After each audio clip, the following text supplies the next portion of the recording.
So hi, welcome to Noise Podcast. I'm Shane. I'm Glory. And we're here with. And I'm Pat from Super American. All right, some questions to say about the new album, Gangster of Love. So congrats on that, by the way. How do you feel about the response to it so far? Thank you. It's been really fun. It's been a few years since we released anything, so it felt really weird for a while, and then it feels really good for like a month just because it's fun to connect with people, and that's what the music does, hopefully. Mm-hmm. Hell yeah. Only a month? You guys don't like bask in it for a little longer? Well, I mean, the shine wears off eventually, but like, I just mean it's like really exciting for Mhm. like the first month. I feel like just like everybody's kind of discovering it, or Mm. the people that already know about our band are hearing it for the first time. I think that's kind of the most exciting part. Like the people that have been like along for the ride to this point, getting something new and being excited about it is really fulfilling. For sure. Absolutely. Yeah. The album fucking rocks. It's so It's good. incredible. Yeah. Thank you. I appreciate you guys listening to it. Of course. Of course. So is there any meaning behind the album title or cover art? Well, the title comes from a song Mhm. that I won't rat us out uh where we ripped it off from, but it's just a phrase that kind of encapsulated the vibe of the songs that we ended up going for. It's like there's like a lot of longing and yearning. It's kind of like romantic and bordering on like horny album. So I think we liked the title, and then cover wise, that was an idea Matt had that kind Mhm. of came to life. Joel, who does Honey TV from the Bay Area, I don't know if you've heard of that clothing Uh-huh. brand, but um, he ended up bringing it to life. It's not really connected to the meaning of the album at all. We just like kind of crazy, weird, powerful images that catch people's attention, and um, that's what it does, I think. I would say so. Absolutely. Yeah. Mhm. Um, at what point, like in the process, did you guys realize that the title and was kind of encapsulated, the entire album and what you guys were talking about? Like, was it while you were writing, or once it was done, you guys were like, that sums it all up? Now that I think about it, we actually had the title way earlier in the process uh, than I initially remembered. We were playing a show, I think in like Denver somewhere, um, and like the phrase just kind of stuck, and like we kind of just had it on the back burner. Sometimes we'll have like multiple titles that we like keep around Mhm. until the songs start coming. But as we were working on songs and like building the album, we just couldn't get rid of it. It just really felt like it worked, and we loved it. That makes So it's sense. pretty early on. Oh Oh, yeah. cool. So can you guys tell us a little bit about your writing process for the album? For sure. Um, all the songs are different, really. We kind of have like sometimes Matt will come up with an idea and kind of start demoing it himself, or I'll come up with an idea at my house and just start messing with it, or send him a voice memo, or vice versa. And we'll kind of like, so like sometimes somebody will build like most of a song and then the other person will like help finish it type vibe. Mhm. Mhm. But then the other half of the time, we kind of get together and just mess around. Like sometimes I'll just sit there until Matt has a guitar riff that we dig, and then we kind of just build something out and freestyle lyrics from there. So it can go anywhere from the realm of like singer-songwriter, like building a song from scratch on an acoustic guitar and then finishing it, or we'll just like using all the technology we have on our computers these days, just like build something from scratch in the moment. So we like to kind of do both because we kind of figure that captures like everything that we can do. Gotcha. That makes sense. Stays collaborative. For sure. It makes it more fun. Yeah. And it's Absolutely. like fulfilling both ways because you can like finish an idea if it's something you're passionate about, but at the same time you can like get in a room with your collaborator and like just have a lot of fun. Yeah. Yeah. So what song off this album took longest to write, and which one is your personal favorite? Um, longest to write. I feel like Toxic Bloodstream took a while because Matt had the idea initially, and then we kind of like it went through a few different iterations and was still kind of like in a working phase until we were like in the studio with Sam. So that one took a while, I would say. Um, Favorite wise, it's always oscillating. Like I like Ugly Crying with My Dog, which we just put out a video for today. Mm-hmm. And then I really like Okay Eat Me Alive as well. Just because that's like one of the weirder songs we've done, I think, and it's just funny to me that it's on an album. So I'll go with those two for the moment. All right. Mm-hmm. Hell yeah. Perfect. Okay. So how'd the track list for the album come about? Did you guys write the opener be the opener, closer be a closer, shuffle around and see what fits? What was that process like? The opener was very intentional. We actually had another song that we were going to open the album with that we were kind of writing to be the opener, and then kind of in the last month or so before we went to recording, Matt was listening through just a bunch of old other demos that we had done. And I had the voice, just a voice memo for Mama, I'm Gonna Be a Star. And he suggested that that should be the opener instead. So we kind of used the voice memo as like the basis of the song, where it just kind of like a guitar and a voice in the beginning. And then we kind of just, we wanted it to swell into this full band thing to kind of introduce you to the album. So um, that was very intentional. Mm-hmm. The last song, Ultima Song, was definitely not written as a closer, but again, it was just kind of like a weird, like just a weird vibe that we felt like we could extend the end of the song and kind of just let it jam for another minute and like kind of just phase you out of the album. So while we were in the studio, we decided it would be the last song, but we didn't really know beforehand. Gotcha, makes sense. And then the rest of the track list, was that just based on the vibes? Yeah, we kind of started doing it while we were recording, like probably halfway through. We had a little we were staying in Sam Guayana, the producer's apartment in LA. He was kind enough to let us stay there to save us some money while we recorded. And he had this like chalkboard, uh, maybe like a 12 by 12 chalkboard in his like kitchen area. And we just started like kind of spitballing track list ideas. And it was really fun. We just did it kind of over. We tried to be as instinctual as possible. Mm-hmm. And we stayed pretty darn close to that first idea in the end. So yeah, we did it while we were there. It was fun. Hell yeah, it's awesome. Fucking cool sound, yeah. So would you be able to tell us where your headspace is at while you're creating this record? Well, over the course of a couple of years, like when you're writing songs, you don't always know like what type of album you're making or whatever. So it kind of changes. Mm-hmm.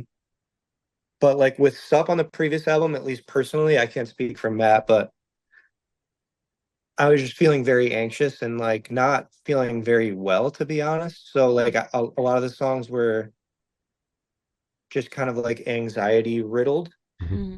And that was really the focus of my headspace. But then this time around, I really didn't want it to feel like that. So another powerful emotion for me, I would say, is just like lust and longing and romance and stuff like that. So I kind of just tried to stay in that headspace as much as I could, at least when I was writing a lyric or a song on guitar or whatever. That was really my focus, trying to make something that was more romantic, that would put the listener into that more of like a lusty headspace than being anxious. I didn't want to be anxious again. Yeah. Yeah, no, it's completely fair. Was that like a conscious decision that you made when it was like time to start writing, or did you start writing and be like, nah, like it's got to go this way, I can't do that again? I think it's a little of both, because once we put something out, I feel like it's out of your system to an extent from a like creator's perspective. So like once everyone had heard that vibe from us, I just feel like it was natural to want to kind of pivot from that a little bit.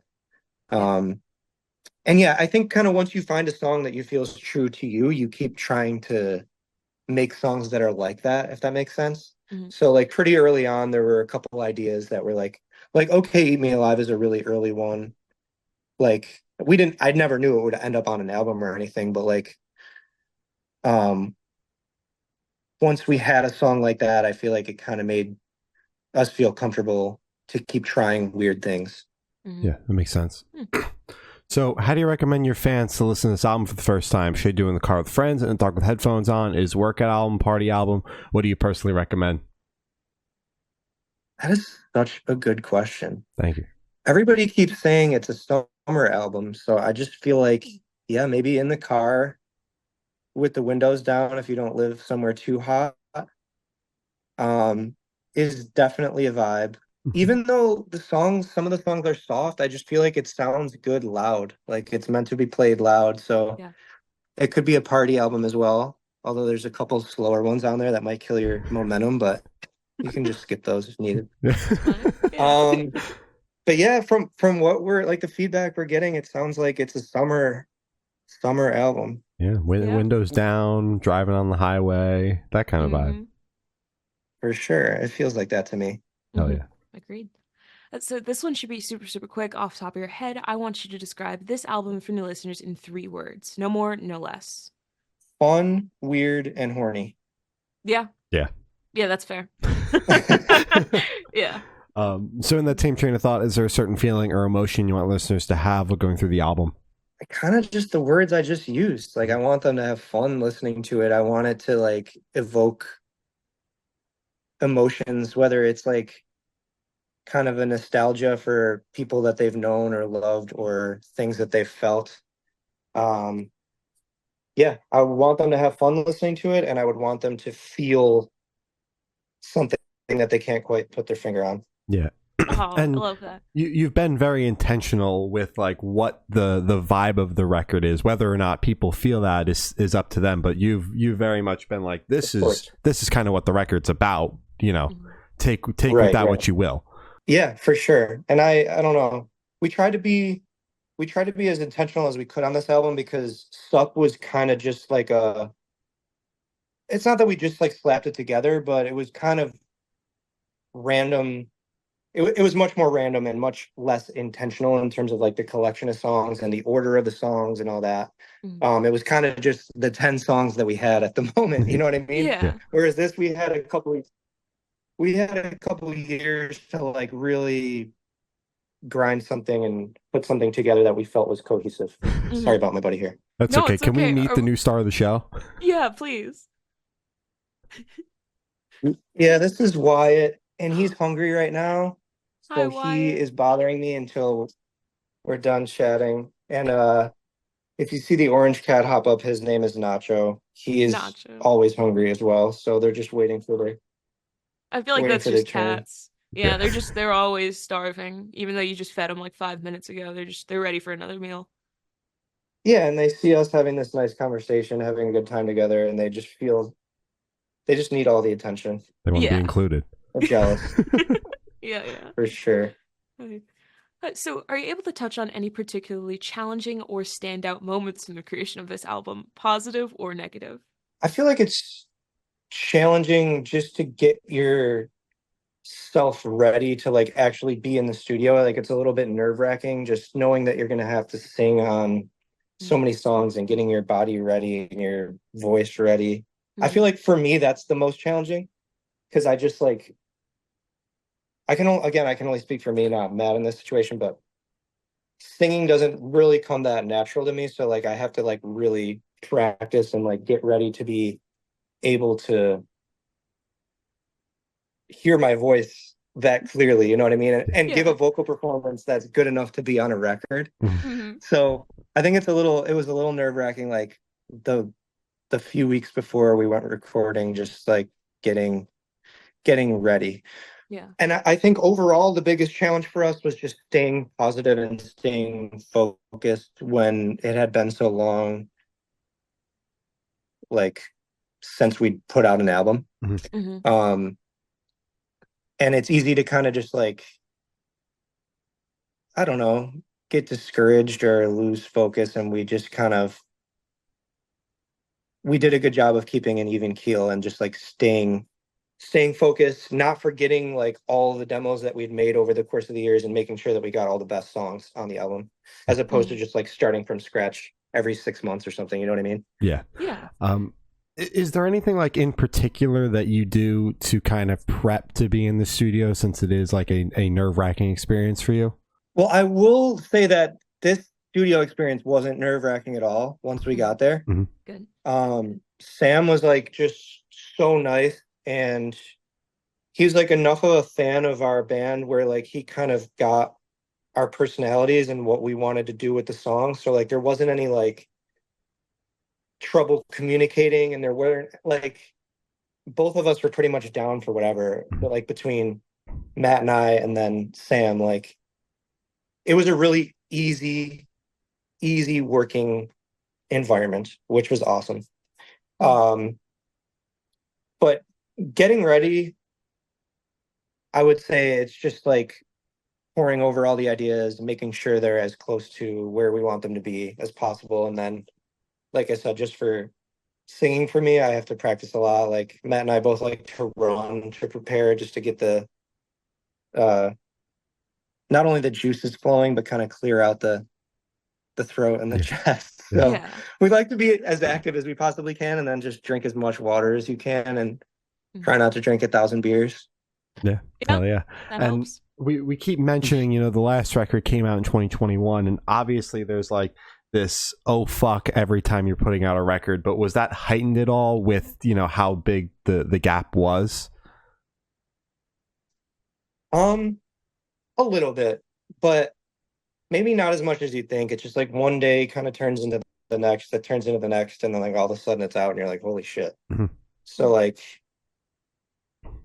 try not to think about it too much, because it's just like out of the realm of things you can control in terms of like how people react to it and if they enjoy it or not. It's like, as much as I want them to like it, it's really not my business in a weird way. Yeah. It's kind of there in a weird way. It becomes theirs. It's not even yours anymore.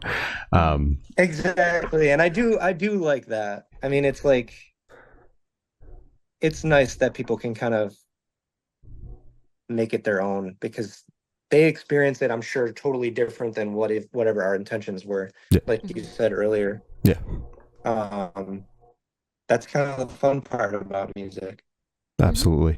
And you know, once the rollout gets started, it's like, even if you're prepared, you're playing catch up. So it's like you don't even have time to think about what's coming out. You're thinking about the 10 things that were due last week, even though the album's coming out.